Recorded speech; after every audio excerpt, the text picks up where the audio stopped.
Good morning, flower fans. I'm Charmaine Turbow here in Zone 9B at Turbow Farms. Welcome to our flower studio. Today, well, it's the early morning and it's still very quiet. The sun is just about to come up. My kids are still sleeping and have a little calm time to maybe make a little flower jar with you. So when it comes to making flower jars, I think the biggest thing is what kind of materials you're using to make it feel like it just came from the farm, fresh cut. I think the biggest thing is using materials that are local to you and that you can just maybe go out into your backyard or ask a neighbor kindly to clip a few pieces of greenery or some natural foliage from the yard. So for example, this is love and a puff that we've grown. We love really nice airy bits. Also, things that we like to add are like scented geranium and basil that we've harvested here. I wish you could smell this through our video, but it does smell pretty darn amazing. So today we're going to kind of hold the piece in our hand and build it in our hand, similar to a spiral bouquet. And then we're going to place it into our vase and then add finishing touches.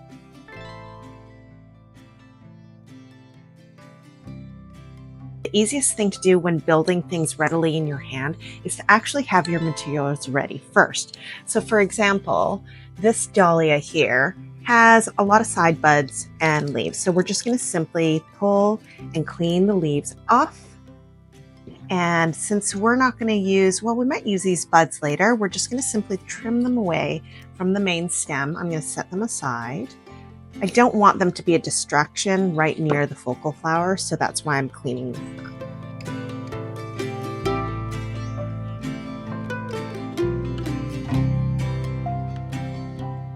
We have our roses, our zinnias. We have some Japanese anemones, our star dahlias, some basil, which is right here. See, nice fluffy airy stuff. We've also got a little bit of German statice, love and a puff vine. I'm going to start off by building a little bit of structure in my hand. When building structure, I almost want to create that kind of Y shape or V shape in my hand first. And just simply, this is kind of the universal floral claw. All you're going to do is lightly hold the florals at the point of what I call like the neck and gently just pop down like a clothespin. But just really, really nice and gentle. Okay. And I'm just going to load it with different types of my greenery because that starts to create, again, the structure. And I'm just going to lay it on top like that, just into my claw. And you're just going to go gangbusters nuts. You're going to start loading things in just like this. You want to load them long and off to the side.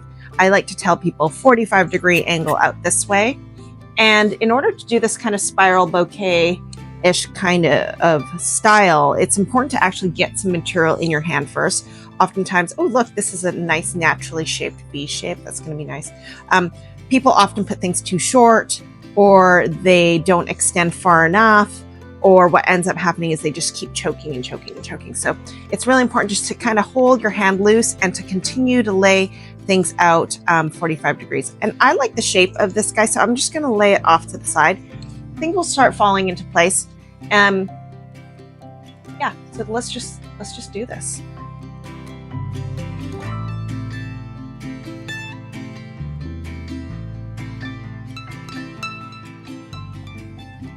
I actually don't like using a ton of filler in my pieces. I like using flowers as filler. Lots and lots of flowers.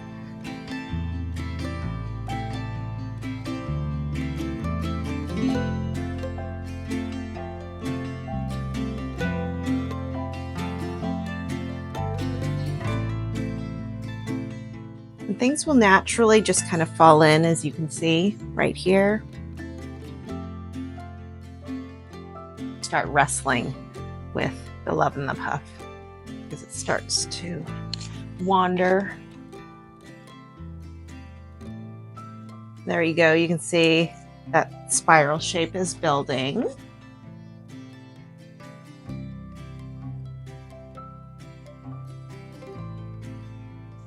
We're just going to keep using our materials.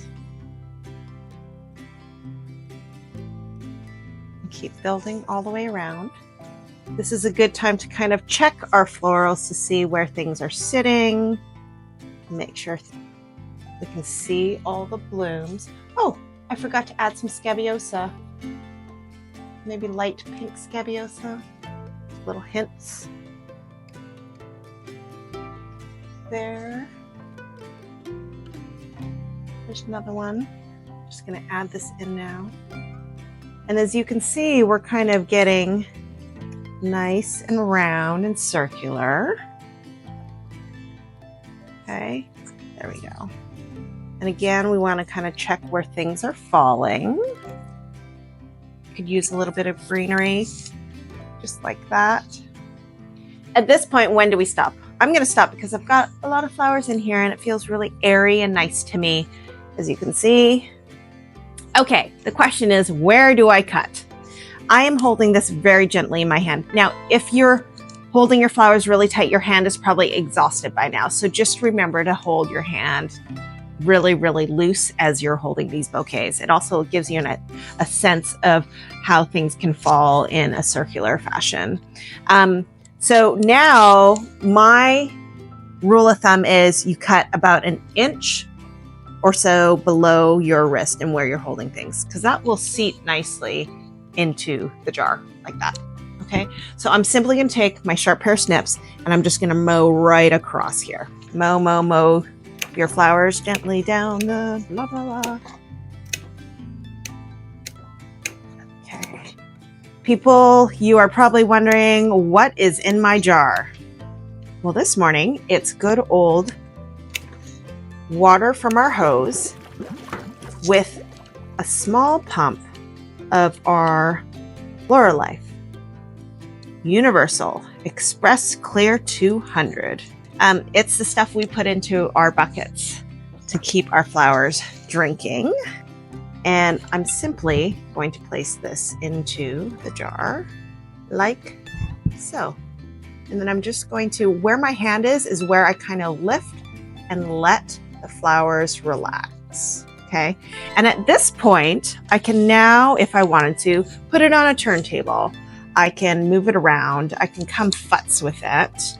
I can insert a few more materials if I feel like things aren't sitting where they need to be.